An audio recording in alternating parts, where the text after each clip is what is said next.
Está mal, ella está mal. Y Osiris requiere de alguien que maneje la política. El consultorio médico psiquiátrico psicológico del Círculo Médico en su salud mental abre sus puertas para atenderle y conducirle en los laberintos de la mente. En este espacio radiofónico encontrará respuestas a sus preguntas y se le resolverán sus dudas acerca de la depresión, tristeza, desesperanza, angustia, sentimientos de soledad, sentimientos de abandono, autismo, síndrome de Asperger, síndrome amotivacional y más padecimientos. Quédese conmigo. Permítame acompañarle en los laberintos de la mente.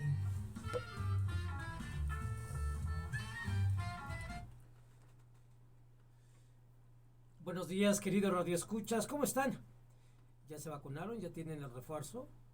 Es importante la vacuna, está un brote de nueva cuenta, pues ya la cuarta ola, ¿verdad? Cuarta ola. La cuarta ola, entonces por favor, sí, ponga una duda, lo que usted quiera, pero váyase a vacunar, es importante, siga las medidas sanitarias. Ya regresamos a un semáforo amarillo. Afortunadamente la jefe de gobierno, la doctora Claudia Sheinbaum, nos refiere que pues no vamos a cerrar la economía y eso está bien, es un buen mensaje. Pero sigamos las medidas sanitarias. ¿Cuál nueva normalidad? Regresar a la nueva normalidad. Pues, bueno, ahí precisamente en la cuestión de lo nuevo, hoy el doctor Mario Mendoza Silva y un servidor vamos a desarrollar dentro de lo que hablamos de el miedo y la confusión. Obviamente la cuestión del miedo es importante. Pichón Rivière trabajó muy bien esto de los miedos básicos. Lo trabajó muy bien en un libro de la psicología de la vida cotidiana. Pichón Rivière es un hombre sueco, fue el introductor del psicoanálisis en Argentina, un hombre abocado a la psicología social, y hoy por hoy tendremos que tocar dentro de la psiquiatría este ámbito que afortunadamente contamos con el doctor Mario Mendoza Silva, un libre pensador y también que reflexiona acerca del ámbito social, y eso puede de alguna manera determinado darnos luz, bastante luz en ese sentido. El día de hoy tenemos un programón. De nueva cuenta saludo a nuestro gran amigo y hermano Jaime Múnich y Golfeder, que ya nos estará viendo allá, ¿verdad? En el Eterno Oriente. Un saludo, mi querido hermano. Ya llegaremos, ya estaremos por allá. Ve preparando, por favor, la cena mística para que estemos nosotros inmediatamente en el agape, para compartir el pan y la sal, que es ahí precisamente a donde hay que estar en la comida, ¿verdad? De estas relaciones familiares. Pero hoy vamos a tener este programa Miedo y Confusión. Vamos a adentrarnos al entorno social y ver cómo es que vamos a resolver esta situación que nos agobia a todos. Comenzamos.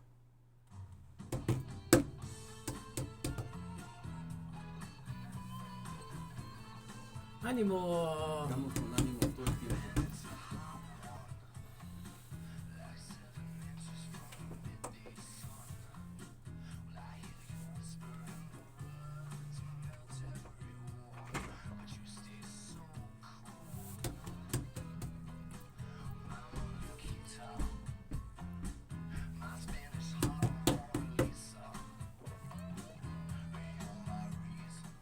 Felicidad y alegría es precisamente lo que este programa da para ustedes, para encaminarlos en los laberintos de la mente.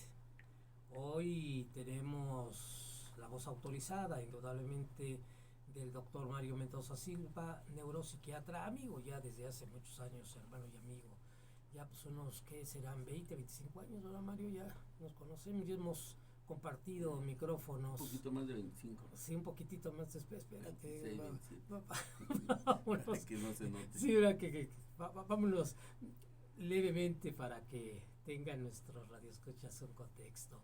Mario Mendoza Silva, el de la voz, psicólogo clínico y filósofo Luis Manuel Sánchez García, les da la bienvenida. Mario, pues tú también saliste de una situación de la cuarta ola, te pegó el tsunami.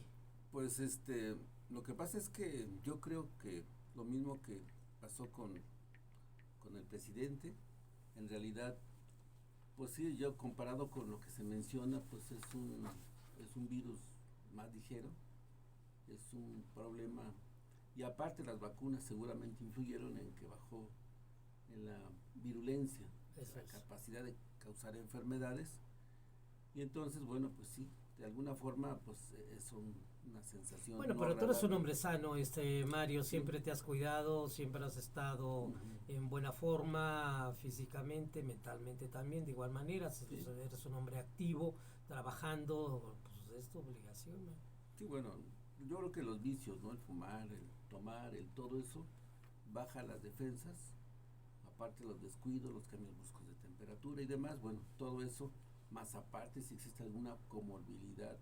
Comorbilidad como cuál, la diabetes, problemas respiratorios, el EPOC llamamos, ¿no? Como la obstructiva crónica, y otras enfermedades que también pueden la presión causar arterial, la hipertensión, también eso pues depende de muchas cosas, entonces esto puede minar y fácilmente complicar cualquier enfermedad, no COVID, cualquier enfermedad.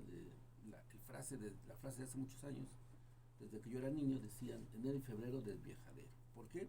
Porque muchos se mueren en ese entonces, las personas mayores, más de 60 antes, mueren por complicaciones, a veces como innecesarias, como que no se le espera, una gripita de antes cualquiera, se complica en una neumonía, la neumonía se complica a un problema severo y causa con alguna frecuencia la muerte. Obviamente, decía un hermano y amigo también, el doctor Carlos Castañeda González, un saludo Carlos, decía, uno cuando cae enfermo es un problema de uno, es un descuido completo. Entonces revisa cómo ha sido tu estilo de vida, para que observes pues, cuáles son las enfermedades que vas a tener y trata de llegar lo más sano posible a la tercera, a la cuarta edad, para que logres tener una calidad de vida adecuada, ¿no? Entonces, él decía eso precisamente y él se enfadaba bastante. Yo lo recuerdo una ocasión en un evento, compartiendo el pan y la sal, un amigo y hermano le dice, oye, pues tómate otro, cómete otro taquito, ¿no? Y él decía, oye, me dio mucho trabajo bajar de peso, espérame, yo ya con esto es lo suficiente. Poner los límites, sí, a los excesos, ponerles límites, ya estuvo. Yo recuerdo una ocasión que estuvimos desayunando también, compartiendo el pan y la sal, tú y yo, decías, oye, no, es que yo ya con esto es más que suficiente, me la paso bien todo el día. Entonces, vaya, si uno tiene ese control, ¿verdad?, pues puede en algún momento determinado ir, pues no haciéndole caso a su destino, ¿no? Porque a lo mejor tus genes ahí te dicen que vas a ser diabético. Sí, tu propio organismo te dice cuánto tienes que comer. Exacto. Lo que ha sucedido es que tal vez la generación anterior, la que llaman entre comillas de hierro, pues padeció muchas cosas, sufrió problemas de alimentación, porque antes, aunque se pueda considerar, no había comida como ahora. Pero hoy es un exceso. ¿Cuál no, comida? Ahora lo que ha pasado es que desayunamos bastante, comemos mucho y cenamos hasta atrás. Entonces, 3 comidas excesivas y queremos desde niños, ya les metemos a nuestros hijos, a nuestros nietos, órale, cómete todo. Y además unas frituritas, ¿no? Aparte, entre comida y comida, las frituras, estas que son pues uno de las causas más frecuentes de la diabetes, claro, del sobrepeso y demás. Entonces tenemos un páncreas chiquito que es el que se dedica a analizar o ver el problema de la insulina, y tenemos un cuerpezote, entonces no alcanza.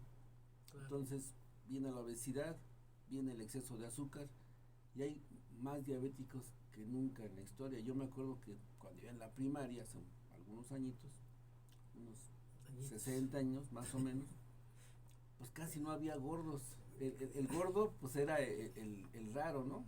El que no era. El cachetón. Y le decíamos el gordo porque pues era uno que otro. De los 50 que tal vez éramos, uno o ninguno. Claro. Pero ahora es al revés, el raro es el que es flaco. Entonces yo creo que aquí los padres tendrían que reflexionar en no darles de comer tanto a los hijos. Desayuno, Fíjate que comida, merienda, cena y hasta atrás. tú observas, digamos... Mucha inseguridad, claro, mucho miedo, ahí mucho viene miedo. el miedo. Hoy que está los partidos de playoff de fútbol americano, si tú observas los comerciales, están llenos de frituras y de refrescos, o sea, dices, bueno, el deporte apegado a esta situación, un exceso de pizzas y una situación así enormemente, o sea, un osito blanco que también ahí no pagaba, o no sé si ya paga impuestos, ojalá. Ya pagan todos, ¿eh? No, ojalá, ¿verdad? Porque como que es todo bonito, ¿verdad? Todo ese osito blanquito, pero bueno, no pagaba impuestos, ahora afortunadamente ya está pagando, ¿no? Pero tú observas la relación entre deporte y mercado, o sea, comerciales, y dices en la torre, o sea, cuántas frituras, cuánto exceso. Un aplauso al doctor López Gatell, ¿no? Un aplauso porque logró ponerle en cada una de las bolsas de las frituras exceso de sodio, exceso de calorías y en otras más, y es lo que se tiene que hacer, Mario. Y a donde tú decías, el miedo ahí, porque pues no sabemos qué va a suceder más adelante, Mario. Pues yo creo que mira, mucho de las familias que a sus hijos los llenan de comida desde muy pequeños, viene de ese, ¿no? De un temor de que ellos suponen que si no le dan de comer algo grave les va a pasar. Entonces los sobrealimentan, mejor dicho, los enferman de tanta comida. Creen que así los quieren. Y el hijo se hace obeso, aprende a comer todo de todo y no hay límites, no aprende a ver un límite. ¿Sabes qué? Hasta aquí, mi cuerpo me dice hasta aquí. Conocer el cuerpo en la saciedad es algo muy importante, o sea, para que ya no rebases, ¿verdad?, esos límites de la nutrición. Yo creo que el mismo cuerpo es el templo de nosotros, que hay que cuidarlo. Te dice exacta, oye, ya, espérate, cálmate, pero como no hacemos caso o no nos enseñaron a poder leer nuestro cuerpo en ese exceso que bien comentas, pues no sabemos en qué momento estamos saciados. Si te acuerdas, en aquella reunión que me invitaste a participar, analizamos que en el hipotálamo existen las áreas cerebrales que dicen hasta aquí y que uno tiene que hacerle caso y decir ya no voy a comer más, igual que a tomar, ¿no? A tomar alcohol, no, échate otra y quién sabe qué. Entonces nos vamos al exceso. Entonces ahí no hay ese límite, lo rebasamos por muchos motivos, muchos de ellos pues de los papás que obligan a los hijos a ver, te acabas todo lo que te sirve, un estomaguito y un montón de comida. Entonces esto como que es absurdo y hace niños obesos. ¿Sabes qué, niño? Hasta donde tú quieras, ya no quiero papá, ya, no, también, ya. Eso es importante, cuando ya ellos están observando, los niños mismos están observando, ¿verdad?, detectando en el momento que el cuerpo ya te dice ya no. Ahora, obviamente, hay que ver también la cuestión de una falta de inapetencia, que sí sería importante detectarla, y esto ya tendría que ir con un médico, con alguien para decir algo que esté sucediendo, ¿no? De alguna manera pudiera haber. ¿Hay algunas enfermedades que pudieran generar la inapetencia, doctor? La inapetencia, claro, la anorexia. Aquí viene el otro extremo, ¿no? Las mujeres que por el prototipo, porque no les las vaya a querer el muchacho, la muchacha, o el grupo social o lo que sea, tratan de bajar de peso de manera absurda. Y que si las que te tienen pues tantito nada más, órale, a no comer y a no comer nada o a vomitar para que se les salga lo que ya comieron. La bulimia. Y entonces implica enfermedades, ¿no? La anorexia, y vienen a otra, llegan a una psicosis donde están delgadas y se siguen viendo gordas. Tantas actrices, tantas personas que han sufrido esta enfermedad y que les ha llevado a la muerte también. Los vigoréxicos también, ¿no? Estos hombres que entran al gimnasio y pues dicen que no, pues no se ven los músculos y están mañana, tarde y noche en el gimnasio y de igual manera tienen ese problema. ¿Qué es lo que sucede, en el sistema nervioso central, doctor? Yo creo que, mira, entonces primero es la imagen corporal. Claro. La persona que tenemos una manera de concebirnos como personas, que es la capacidad de saber, bueno, cómo somos y aceptarnos como somos. Primero sería lo importante, pero la mayoría de gente no. Buscan un prototipo. Y el hombre supuestamente musculoso, fuerte y demás sería como el prototipo. Es diferente la dismorfia, es diferente. La dismorfia ya es una enfermedad donde el sujeto odia totalmente alguna parte de su cuerpo o de su manera de ser, y que esto significa que rechaza. Y a veces son cosas normales. Claro. Yo me acuerdo de un muchacho que tuve hace muchos años, donde estaba como paciente, estaba altito, y no se aceptaba porque era más alto que sus compañeritos. Ahora ese sería, pero normalito. No, pero en ese entonces, bueno, pues es hasta envidiado, ¿no? Porque claro. Es el alto. Y él dice, doctor, ¿habrá una manera de cortarme las piernas? Porque yo quiero estar igual que todos. Porque los demás me tratan mal. Y entonces rechazaba. Algunos rechazan sus ojos, sus orejas, su pelo, y tratan de cambiarse. O si son de una manera, por ejemplo, aquí en México, los que somos mexicanos, pues somos un poco redonditos, cabeza redonda. Claro. Pero los europeos son como más chupados, pero como que es la belleza, ¿no? El prototipo que tú dices, o sea, un prototipo fantasioso, un físico que se vende, ¿verdad? Que cae en el mercado y que en muchas ocasiones por nuestra propia genética nunca vas a llegar a hacerlo. No, rechazamos. Claro, aquí la situación de la cirugía plástica, doctor, yo recuerdo a una paciente que llegó al psiquiátrico, el doctor Fournier, ¿te acuerdas de también amigo y hermano, Héctor Fournier? Sí, me mostró unas fotografías, dice, mira, se había puesto glúteos, se había puesto boobies, estaba por ponerse plano el abdomen, ¿verdad? Y le preguntaron a ella, bueno, ¿y por qué tantas cirugías? Es que, pues mi novio me dice que así tengo que ser, y usted su identidad, pues, usted no se acepta, usted quiere, pues no la quiere a usted, quiere a una imagen pues ideal. Bueno, déjame comentarte, mucho de lo que tenemos en general está dado por los medios de comunicación. Así es. Las películas y todo están dados por eso. Si analizamos, por ejemplo, que el cine de oro mexicano, que quién sabe qué, la mayoría de los del cine de oro pues no son mexicanos, no tienen el prototipo de mexicanos, pero por algún motivo ya llegaron, entonces amamos o queremos o imaginamos que lo ideal es como ellos, las personas que fueron pues los galanes, las primeras damas, etcétera. Muchos son extranjeros, tienen otra manera de ser, otra manera físicamente de ser. Para ellos es normal ser blanco, de ojos azules, así con una cara afilada. Creemos que ese es el prototipo de belleza. Fíjate que estuve en Corea hace algunos años, como unos 3, 4 años, y allá no se avergüenzan de su físico. Claro. Allá, por ejemplo, el coreano en la tele es el coreano. Y eso sería como algo que había que rescatar. Que el prototipo mexicano, pues sean los mexicanos que somos, así como somos, ¿no? Que venimos de los mayas, de los aztecas y venimos de así de ciertas no el estilo del Indio Fernández, porque el Indio Fernández como que le exageró la cosa, ¿no? Ahí como que buscando con ese Pedro Armendáriz un prototipo que no sé si sería esa tendencia del machismo, ¿verdad? O la mujer María Félix, la machista, porque también hay mujeres machistas.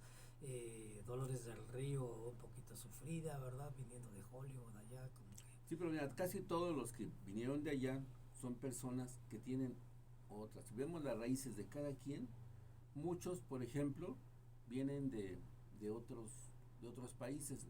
No es malo que vengan, por supuesto, pero que nos querramos todos parecer a ellos, pues eso como que es absurdo. Yo recuerdo a una alemana, déjame comer en blanca, muy blanca, no voy a decir la pareja de quién fue, de repente se pone un vestido azul, dice azul cielo, entonces tú la ves y la virgen, ¿no? Entonces le digo al compañero, le digo, oye, ¿qué? ¿Me hinco? ¿Qué? Ya le digo, oye, estábamos en Veracruz, imagínate la cosa, ¿no? Que el impacto.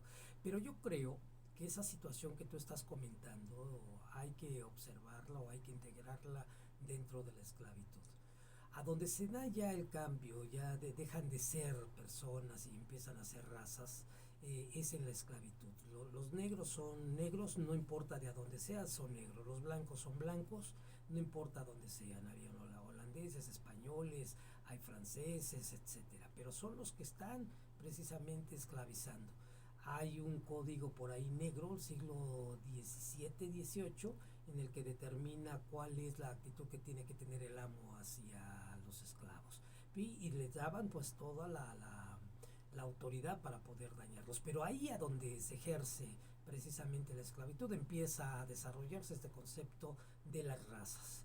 Lo blanco y lo negro. Lo negro sometido, lo negro marcado, lo negro inferior completamente, ¿verdad? Hecho única y llanamente para el trabajo, no más. Y esto obviamente, y voy a plantearlo así, no de colazo, sino que también está integrado el mismo indígena, ¿verdad? Los aborígenes. Aquí, por ejemplo, tenemos otro tipo de discriminación, que es en el tipo de color de piel. Hay quien le ves las manos y si son y pone una mano blanca o ponen a alguien una mano blanca, la quita luego, Yo he visto esa actitud así, no sé Michael Jackson qué problema tenía, ¿verdad? Quería ser blanco a fortiori, pero es precisamente lo que tú comentas. ¿Por qué no darle esa presencia que tienen? Los negros, afortunadamente, y lo voy a plantear no de una forma peyorativa, sí, tienen canciones que aplauden a la belleza de las personas que tienen este color de piel. ¿Sí? Lo aplauden, les dan este abrazo. Yo recuerdo una canción de cuna de una mulata, de una negra esclava, diciéndole al hijo como un ángel de la guarda, ¿no? Y yo te voy a proteger, yo te voy a querer, etcétera. Eso es lo que se requiere, esa comunión. Pero bueno, de repente pues te toca en tu familia al blanquito y puta, pues lo quieres más, ¿no? Así como que para mejorar la raza. Aquí, por ejemplo, es lo que yo me quisiera comentar. Adelante. Nos avergonzamos de nosotros mismos, de la raza, y no tanto de la raza negra o blanca como los gringos, sino de los españoles. Aquí vivimos esa discriminación, ese racismo, que si eres español o si eres indígena, y entre más indígena, pues eres naco y eres inferior y no vales nada. Y la ofensa, sobre todo de muchos jóvenes, es esa. Entonces nos vamos ya a otros aspectos, ¿no? Que lo ideal es ser extranjero, con otro prototipo que no somos, y muchos se quieren parecer y en realidad tampoco son. No van a ser, nunca van a ser, o sea, sus cirugías plásticas les costará, pero nunca lo van a hacer. Yo digo algo, lo naco te sale en el momento menos indicado, o sea, es precisamente tus genes. Sí, lo original. Y lo original, digamos, es precisamente esa autenticidad del individuo emerge, o sea, no es ninguna situación extraordinaria. Entre más educación supuestamente creemos que podemos educar a nuestro instinto, pero no, está ahí, emerge constantemente. Entonces, ¿para qué hacer así un contrapeso a nuestro instinto, verdad? Sino favorecerlo en tal situación, en la creatividad, en el desarrollo, en la construcción. Si nosotros podemos realizar y vemos precisamente la grandeza de las obras que crearon los aztecas, los mayas, los toltecas, los olmecas, observamos que tienen una grandeza y una inteligencia no más allá, sino simplemente algo que les permite crear y leer el universo, leer la naturaleza y tener una comunicación con cada uno de nosotros de una manera más clara, más objetiva, menos ácida. Cuando está la discriminación, nos convertimos en esos seres que estamos como que, pues, a ver qué te traes, ¿no? El gandalla, ¿verdad? Yo te agandallo antes de que me agandalles tú. Sí, yo creo que por eso, bueno, la petición del presidente a los españoles, pues de que acepten, ¿no? Que hubo un error en eso y que se baje. Pero Vargas Llosa te va a decir, oye, ¿qué te pasa? ¿No? Te va a decir, no sé si Jacobo estaría de acuerdo con ello, ¿verdad? Yo creo que Jacobo tenía un tinte de vez en cuando ahí de izquierda, ¿no?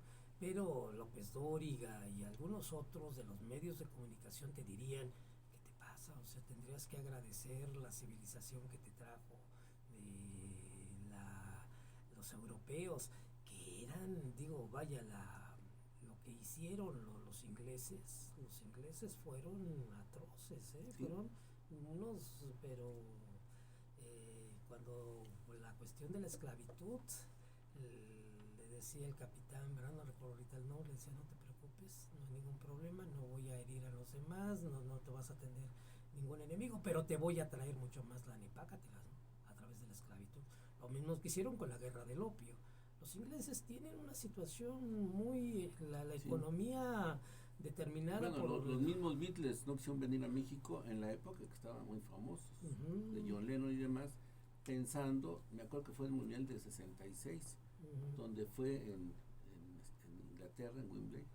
Entonces, como que se veía, les decían los ratones verdes a los mexicanos, como que había, pues sí son muy racistas. Bueno, yo no sé si ya cambiaron, pero hasta ese entonces se notó mucho que había racismo, había discriminación.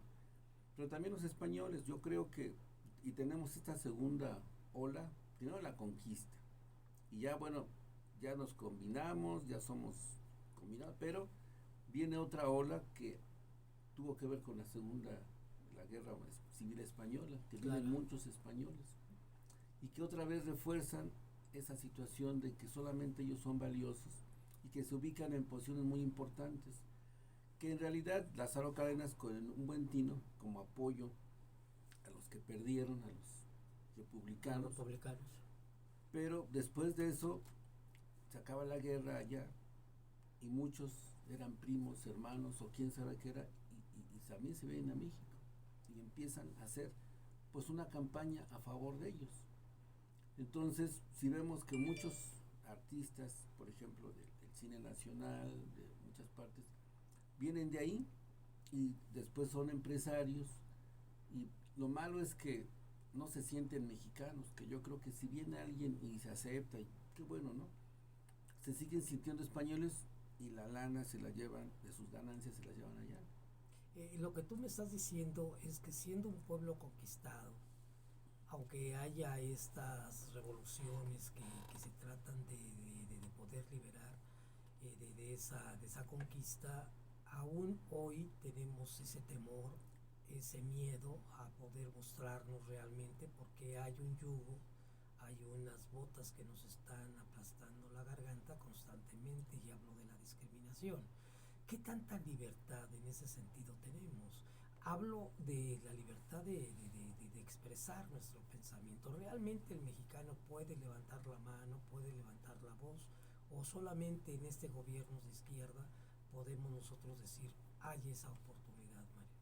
Pues yo creo que en alguna época se levantó la mano, México creció, por eso yo señalo algunos textos donde creció después de la Revolución Mexicana, crece un tiempo, pero otra vez viene a ser oprimido por los grupos de poder económico, y muchos de ellos vienen de estos grupos que son amigos, familiares o lo que sea, de los refugiados españoles. Claro, hay refugiados españoles que fueron muy leales a México, que fueron muy cercanos, pero otros que ahora los vemos con nombres importantes, con muy alto capital económico, con muchos de millones de dólares, que no se sienten mexicanos, que se siguen sintiendo españoles, y que se llevan, por ejemplo, Iberdrola, se llevan la lana para allá.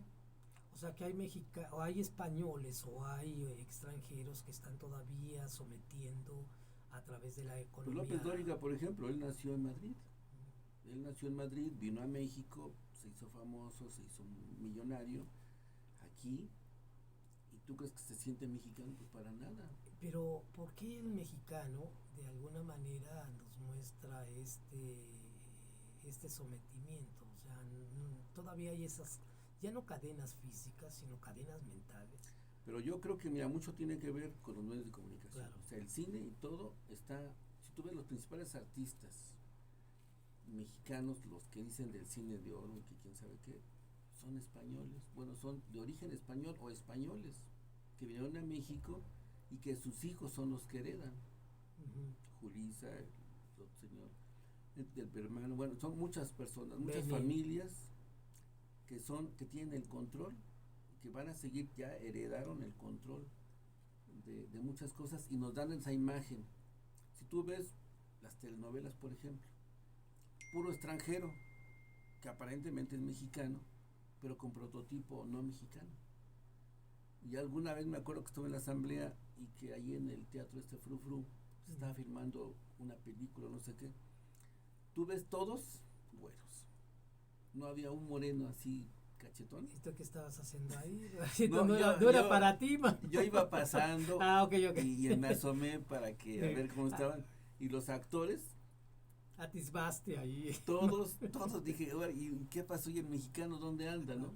Claro. Entonces el prototipo que nos dan y nos venden, hombres y mujeres, es un prototipo extranjero, por lo menos no mexicano. Entonces hacen que nos avergoncemos de nuestra raza, de nuestro aspecto físico, de nuestra inteligencia y de nuestra manera de ser y Por pensar. eso decía el Santo Padre, hablamos un taquito, un terrenito, algo pequeñito, parece ser que un terreno, dame un pan, o sea, no tenemos esa voz. Mi ¿no? pobre casa. Mi pobre casa, sí, bueno, te la obsequio, ¿no? Estamos en el Círculo Médico en su salud mental, estamos hablando con el doctor Mario Mendoza Silva, un servidor psicólogo clínico y filósofo Luis Manuel Sánchez García. Recuerde usted, cada domingo estamos aquí a las 8 de la mañana. Vamos a un corte comercial y continuamos con el programa Miedo y Confusión. Está escuchando Ahí va, ¿no? Círculo Médico en su salud mental. Muy bien. En un momento No, ahí regresamos. empezamos, todo pinche miedo, man. Pues Andrés Manuel...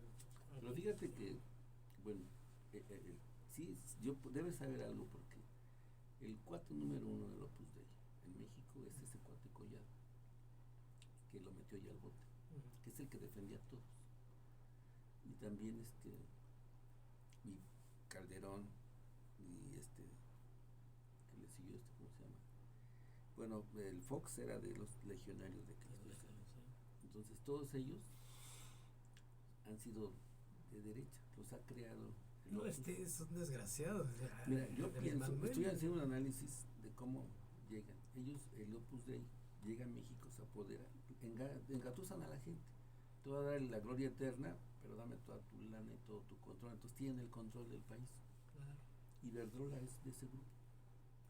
Andrés Manuel está, Claudia también va fuerte, ¿eh? Yo espero que Pero Claudia sea presidenta. Yo creo que no. Yo espero que, ¿a quién pones? ¿A Monreal? No, Monreal no, yo creo que mira, van a poner a Ebrard. No creo, Es así como intermedio. no creo, va esta Claudia, fíjate. No, mira, no tiene de apoyo. Yo estuve en las encuestas, ella perdió en tercer lugar. ¿Y quién? Pero no, ¿Quién no. ganó Monreal, cuando la Ciudad de México. Después siguió Martí y en tercer lugar quedó yo. Batres, ¿verdad? También puede ser. Y pero él también no le da mucha imagen. Pero yo creo que Monreal ya se quemó mucho. Sí, no, Pero es una posibilidad, o sea, tiene. Pero es que se quiere ir al centro y a Andrés Manuel le llama la atención. Pero Somos Monreal izquierda. no es de la orden. Sí. Pero Digo, hay muchos. hijo, no olvídate, Carlos se pone, pero es de Morena y hay un hermano, Bosch, que es ahorita jefe de cuerpo, que es nuestro venerable maestro, él es de Morena y tiene un puesto importante, no me acuerdo en qué municipio de Puebla.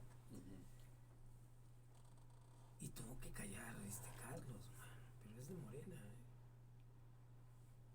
Y Carlos, no, tantito. Pero lo que pasa es que estos grupos se nos han dado en todo. Esto es Círculo Médico en su salud mental. Ya estamos de regreso. La grandeza de México, la grandiosidad de sus obras sometidas, golpeadas, enterradas completamente por una potencia que en su momento quería los recursos naturales, la riqueza enorme de nuestro país y tenía que quitarnos hasta la dignidad, Mario, verse sometidos.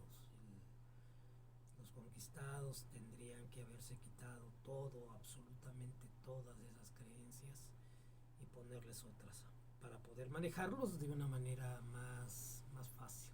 Afortunadamente, la libertad, la igualdad y la fraternidad dentro de la Revolución Francesa como lema importante hace posible que la libertad de pensamiento, la libertad de expresión tengan un fin adecuado y un ejercicio cotidiano de la libertad. El hombre, diría Sartre, el hombre está condenado a ser libre. O sea, eso es algo que es importante. El hombre está condenado a la libertad. Entonces el ejercicio de la libertad tiene que hacerse. Desafortunadamente los conquistados tendrían que haber buscado unas pequeñísimas fisuras. Yo recuerdo que según lo que nos dicen los arqueólogos, cuando estaba el calendario azteca, de repente pues aparecían ahí veladoras ahí, lucecitas, mano. Había gente que iba a verlos y la iglesia decía, no, sabes qué, mételo a otro lugar, y de todas maneras llegaban. Hay antecedentes que en la Sierra Gorda de Puebla sí hay ese sincretismo de la religión católica, pero abajo están las figuras de los dioses de esos lugares. De alguna manera el rescate que tú dices muy bien de las raíces es importante. Andrés Manuel está haciendo esto. Afortunadamente tú ves algunos canales de la televisión pública y están rescatando a los mayas o los aztecas, están viendo a los artesanos, ¿verdad? O sea, toda esta eso que está queriendo ocultarse, pero que está ahí. El maíz está encima, o yo diría más allá del azúcar. El azúcar no es de aquí, de estos terrenos, la vinieron y la impusieron. Por eso la esclavitud, los negros precisamente fue la mano de obra, ¿verdad?, para el azúcar. Pero el maíz está ahí, Mario, y hay que rescatarlo. No hay otra forma de ver el compartir más que la milpa. La milpa se comparte, o sea, no nada más está el maíz, están una serie de legumbres, ¿verdad?, de verduras que crecen en conjunto. Rescatar las raíces para no tener miedo. Sí. Sentir orgullosos de lo que nuestros ancestros mostraron, para no tener miedo. Sí, así decíamos en algunos programas anteriores que vemos a México pues con mucho miedo, con un miedo que ha ido avanzando, y que las alternativas que se han dado a través de elegir a uno u otro presidente, pues más bien hablan de un pueblo confundido. Ya no sabe, porque le tiró a uno, le fue mal, le tiró a otro, le fue igual o peor, y luego al otro también. Entonces está aterrorizado. El miedo es eso, un sentimiento, pues un temor constante que genera. Normalmente el miedo pues es un mecanismo de defensa del organismo, claro, para la supervivencia. En los primitivos, por ejemplo, dónde no hay que ir y dónde sí hay que ir, cuál es más seguro y cuál es más inseguro. Entonces el miedo es inseguridad, y así vemos, ¿no? Un país con mucho temor, con mucha angustia. Toma tantito café, doctor, porque te estás ahogando. No, sí, es importante que nosotros observemos precisamente. No sé si haya una crisis de ansiedad hoy por hoy, precisamente por esta cuestión del miedo. O sea, parece ser que hay una crisis de ansiedad que está ahí trabajando, ¿verdad?, polulando, y más se está atizando con la pandemia que estamos viviendo a nivel mundial. Acostumbrábamos antes que el viejo, o sea, el señor ya más de 60, era el sabio, el que sabía todo y que sabía cómo hacer las cosas. Eso desde siempre. Pero ahora ni el viejo, el viejo está en un estado de ansiedad, ya no sabe qué va a pasar y está temeroso de que todo suceda, y ya no sabe para dónde ir. Yo creo que hemos perdido la identidad en muchos aspectos, y la otra muy importante es que muchos tienen el prototipo de algo que no son y que no es posible ser. Nos han vendido una historia o una creencia que no es, entonces perdimos el rumbo. Así veo yo al país en México, y que por eso muchos jóvenes abogan por el pasado del PRI y del PAN. ¿Por qué? Porque suponen que había éxito, que había mejoría, pero no. La pobreza de los jóvenes actualmente no es de este gobierno, viene desde hace unos 50 años de estos gobiernos que han hecho las cosas inadecuadas y que ellos se han enriquecido pocas personas y han empobrecido a la mayoría de la gente. Hablabas del maíz, nada, deja comentarte, y del campo mexicano. Lo que se hizo en esa época es importar todo. Entonces los del campo ya no tenían que vender, o bueno, fabricaban sus cosas o cultivaban sus legumbres, su maíz y demás, pero estos países, estos gobiernos neoliberales, pues lo que hicieron fue traer los alimentos de otras partes, y entonces ellos hasta eso nos quitaron, se quedaron con sus siembras, con sus cosas, y las echaron a perder. ¿Y qué hicieron mucha gente del campo? Pues se va a Estados Unidos, más fácil, y se han ido 20 y tantos millones. Ahora, uno observa, o tú has ido al interior de la República, siempre has buscado precisamente esas raíces, un servidor pues va a la montaña y observa cómo es de que están de alguna manera cohesionados los pueblos originarios. Y lo que cohesiona a los pueblos originarios es el compartir. El compartir, han logrado a partir de esa acción, de esa, y yo diría, un valor humano, ¿verdad? Axiológicamente hablando, dar una sobrevivencia. O sea, si no comparten, digo, y te hablo dirían algunas autoridades, es que están muy allá. Pues sí, hay que acercarse a ellos y observar que a partir del compartir se da una cohesión y una sobrevivencia mucho mayor. Y yo no veo, salvo en mejor opinión, obviamente, de los antropólogos y arqueólogos, no veo otra manera más que el desarrollo o la dinámica misma de la milpa que se da en ese compartir. O sea, no se pelean las legumbres contra otras, ¿verdad? No hay esa competencia, sino que se ayudan, ¿no? Están los quelites, están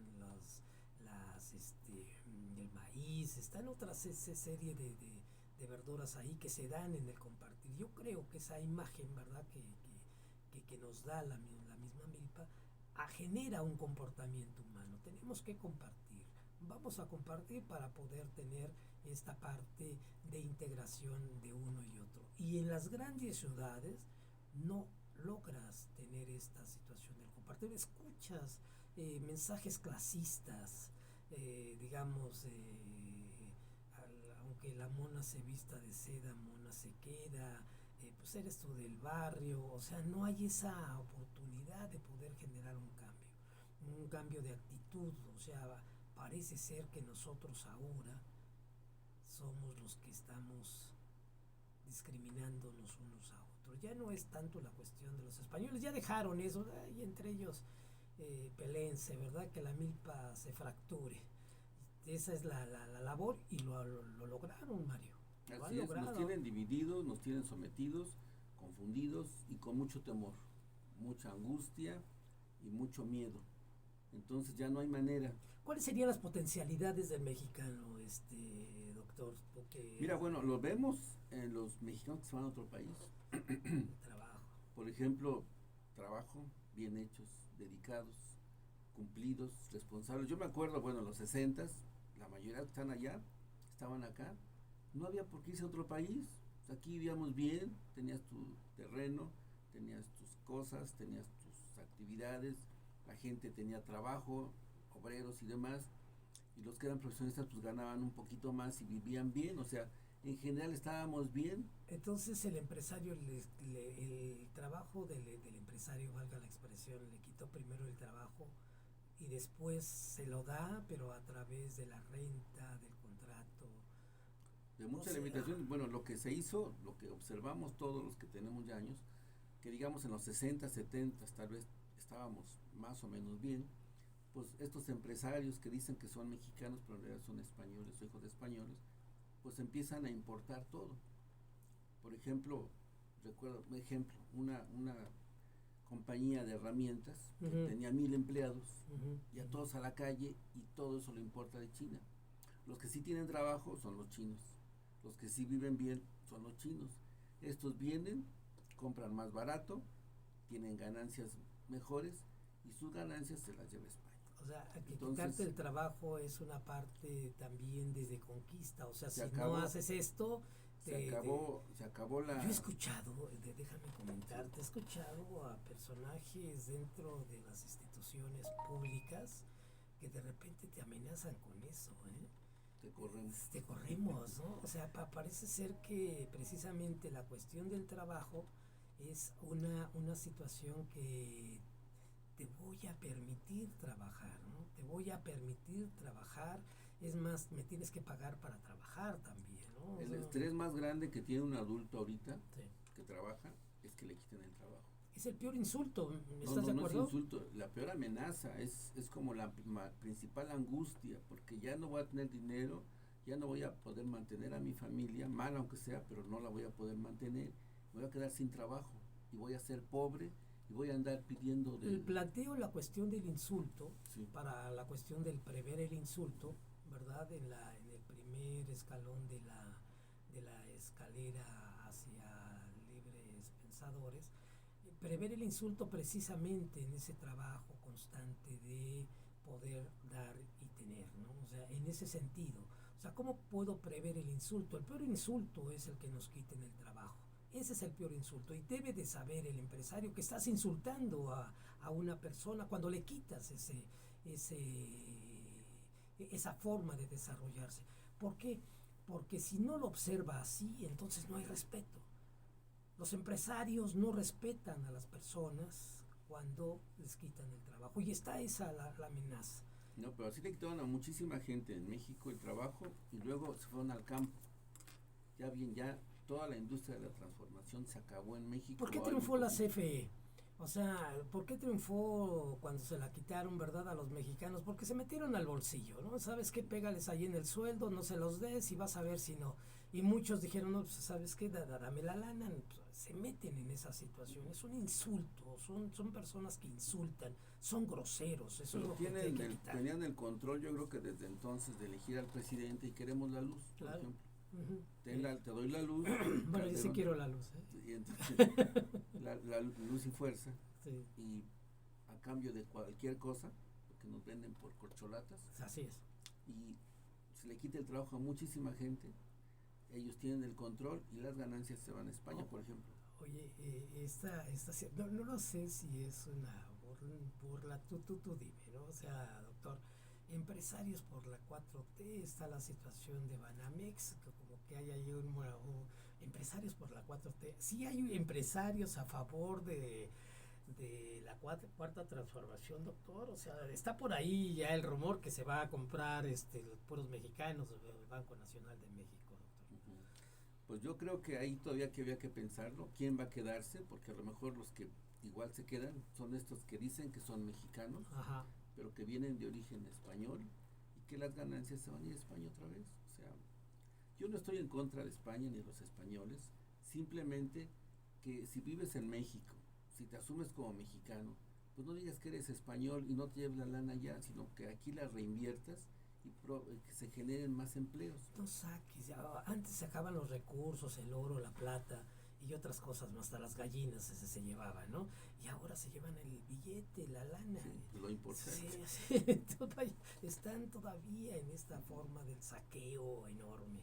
Pero sí la idea de la 4T, empresarios para la 4T. Yo creo que, pues, no sé, yo no conozco. Por ahí de un hombre que está en la cárcel ahorita, ¿cómo se llama? Collado, ¿verdad? Y ese que es más español que español. Sí, bueno, es que hay grupos igual que vinieron de este grupo que llamamos de los refugiados.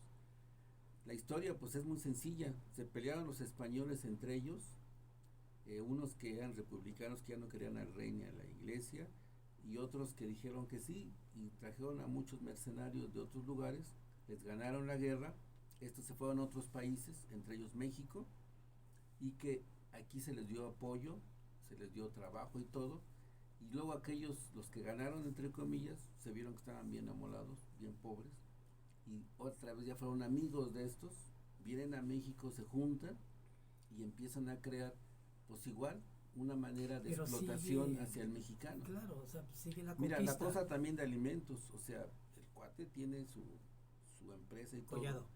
Bueno, cualquiera de esos, y que ya, bueno, los amigos de Fox, los clásicos amigos de Fox, son los que empezaron con el campo.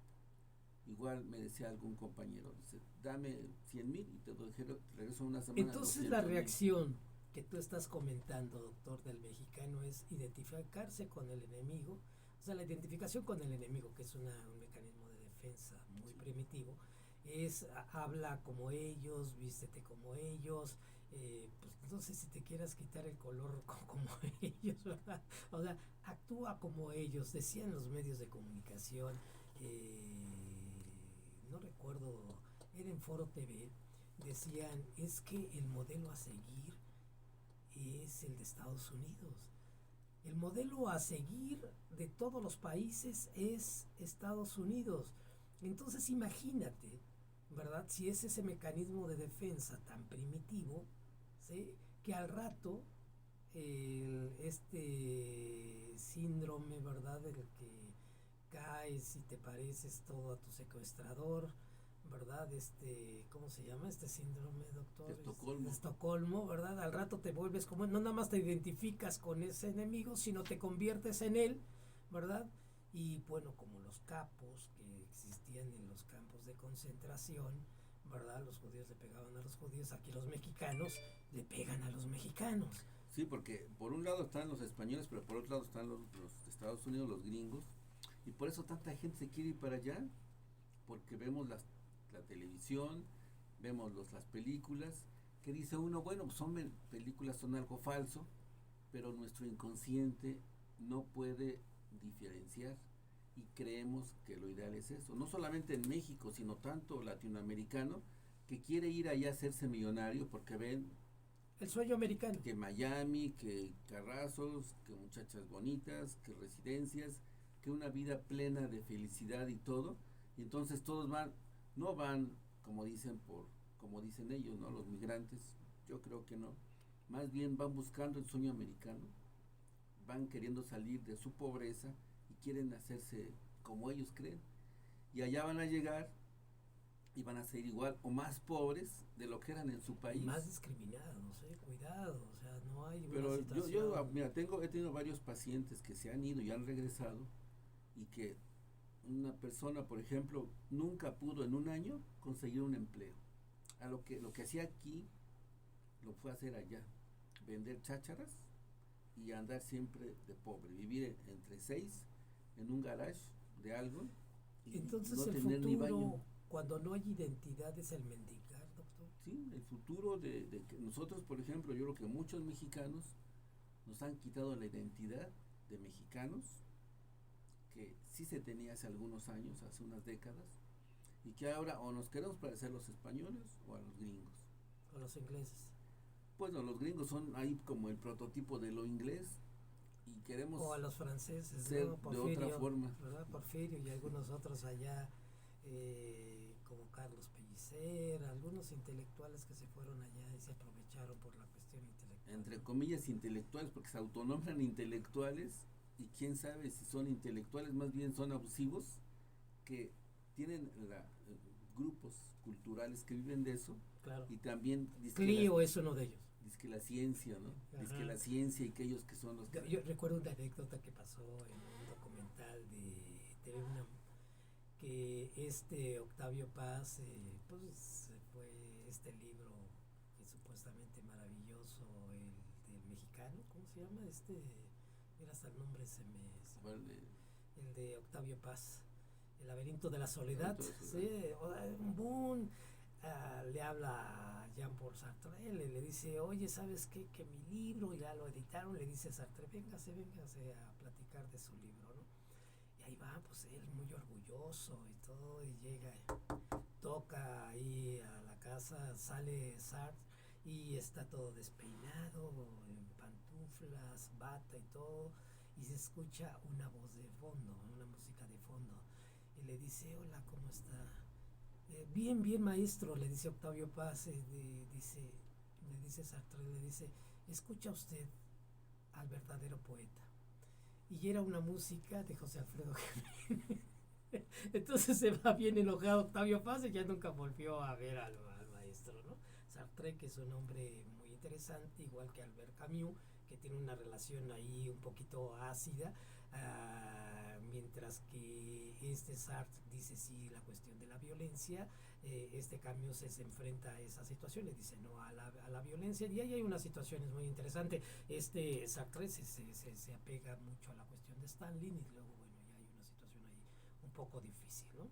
Pero bueno, esta anécdota me llamó mucho la atención porque dice, ¿sabes qué? Que el poeta real es José Alfredo Jiménez y no usted, ¿no? Entonces, vaya, hay ese tipo de anécdotas que uno dice, con razón, hay una sensación ahí, ¿no? De mucho gusto de ver a alguien como Octavio Paz, que es de derecha, de ultraderecha, igual que este hombre de la Ciudad de México, el cielo más bonito, ¿cómo se llamaba?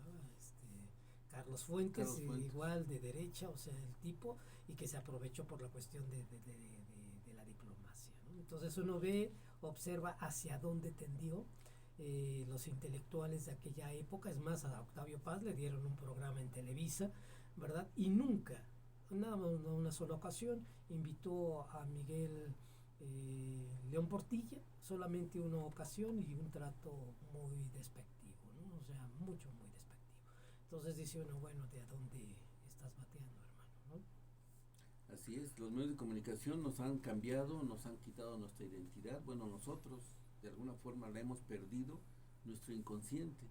También, por ejemplo, en Estados Unidos, las películas favorecieron a que cierto grupo tuviera el control. Claro. Y uno dice, bueno, pues ¿cómo el inconsciente no puede darse cuenta? Pues no, así somos nosotros. Hay dos filósofos que trabajan muy bien el contenido filosófico de las películas. Uno es Slavoj Žižek, es un hombre que ha trabajado muy de cerca, y Alain Badiou tiene un librito, un ensayito que se llama Filosofía del Presente, y que es un diálogo con Slavoj Žižek, precisamente analizando la cuestión de las películas.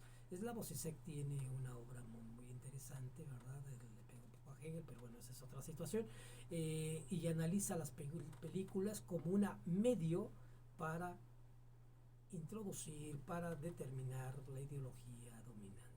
Y es muy interesante el trabajo de Slavoj Žižek, doctor.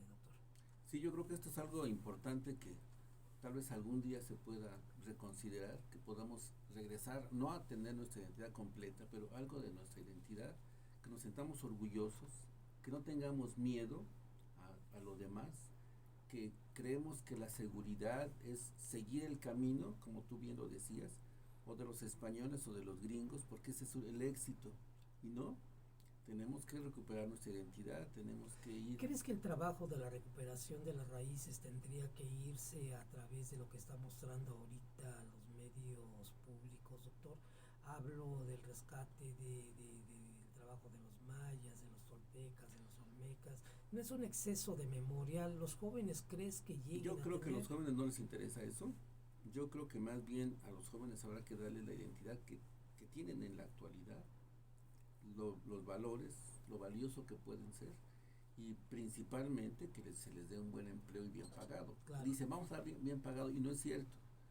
¿Qué es lo que se tiene que hacer? Yo creo que se debe empezar ya a limitar las importaciones, tanto de alimentos como de tantas cosas que se tienen, ¿no? México tiene... Aquí se puede hacer las cosas igual o mejor, y resulta que en otro país lo hacen mejor. A mí me llama la atención la cadena de producción que marca algunas marcas de jugos, ¿verdad? Y dicen, no, pues está ahí la cadenita de producción, y dicen, damos trabajo a los agricultores, etcétera. ¿Cuál mango, sí? ¿No? Imagínate, no sé qué tanto realmente en la cuestión de costo sea retribuible para los agricultores. Lo que pasa es que la mayoría de estos productos son creados con material de otros. Bueno, aquí importamos de la India, de China, de Corea. El limón está re caro. porque bueno, ahí ese es otro asunto, ¿no?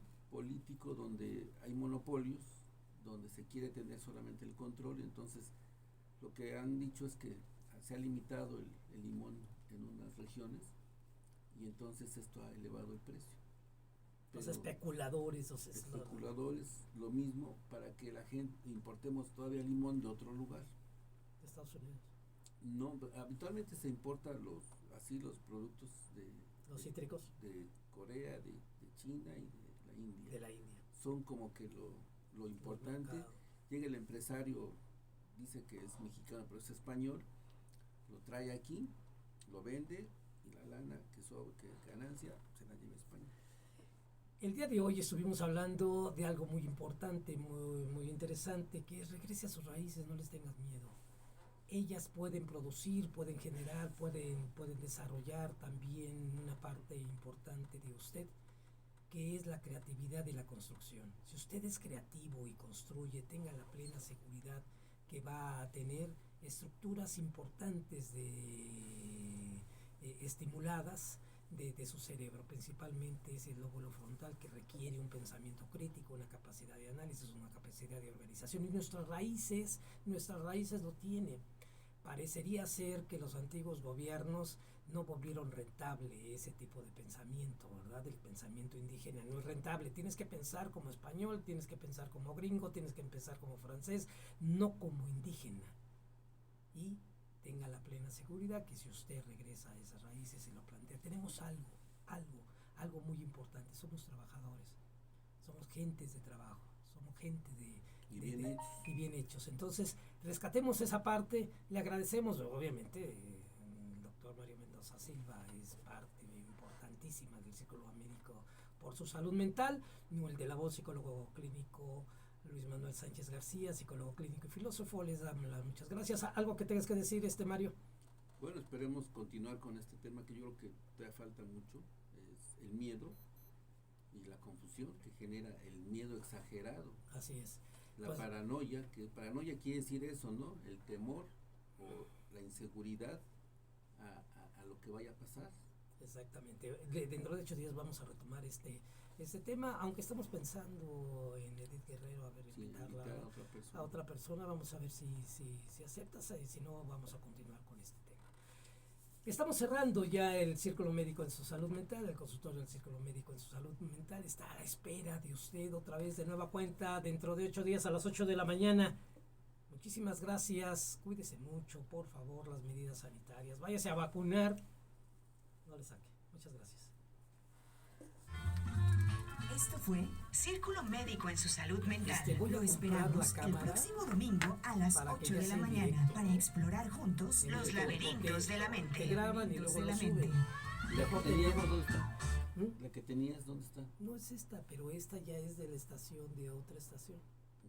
¿Sí? Entonces voy a comprar para que tengamos una nosotros y que podamos transmitir en vivo. ¿Verdad, Toño? Le decía al doctor